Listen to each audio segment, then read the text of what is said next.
Hello everyone, welcome to Sanmargaha classes. Question number 4 from the Emperor's New Clothes.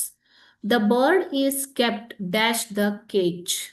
It is for 1 mark. Okay. So in the blank you should use correct preposition. What is preposition, children? Preposition is a word or phrase which is usually used before the noun. Okay, before the noun.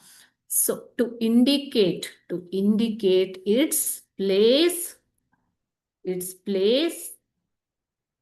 time, its cause, direction or possession. ಇದನ್ನ indicate ಮಾಡೋದಿಕ್ಕೆ we use preposition. It is a part of speech, one of the parts of speech, isn't it? So ಇಲ್ಲಿ ಯಾವ preposition ನ ನೀವು use ಮಾಡ್ತೀರಾ ನೋಡಿ. Bird ಅನ್ನೋದು noun ಅಲ್ವಾ? ಸೊ ಬರ್ಡ್, ಕೇಜ್ ಎರಡು ನೌನೇನೆ. ಈಗ ಇದನ್ನ ಕನೆಕ್ಟ್ ಮಾಡಬೇಕು ನೀವು. ಬರ್ಡ್ ಎಲ್ಲಿದೆ? ಕೇಜಿನಲ್ಲಿದೆ ಅಂತ ಹೇಳ್ತೀರಾ. ಕೇಜ್ ಅಂದ್ರೆ ಏನು ಮಕ್ಕಳೇ? ಪಂಜರ. ಓಕೆ, ಗಿಳಿ ಪಂಜರದೊಳಿದೆ ಅಂತ ಹೇಳ್ತೀವಿ ಅಲ್ವಾ? ಸೊ ಕೇಜ್ ಅಂತಂದ್ರೆ ಪಂಜರ.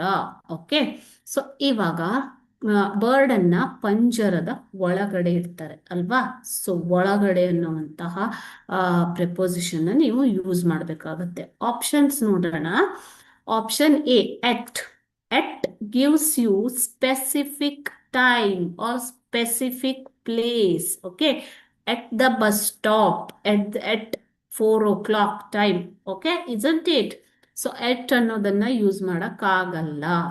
Next B, on the cage ಅಂತ ಹೇಳ್ತೀವಾ? ಸೊ ಇದು ಕೂಡ ಪ್ಲೇಸ್ನೇ ತಿಳಿಸ್ಕೊಡತ್ತೆ, ಹೌದು.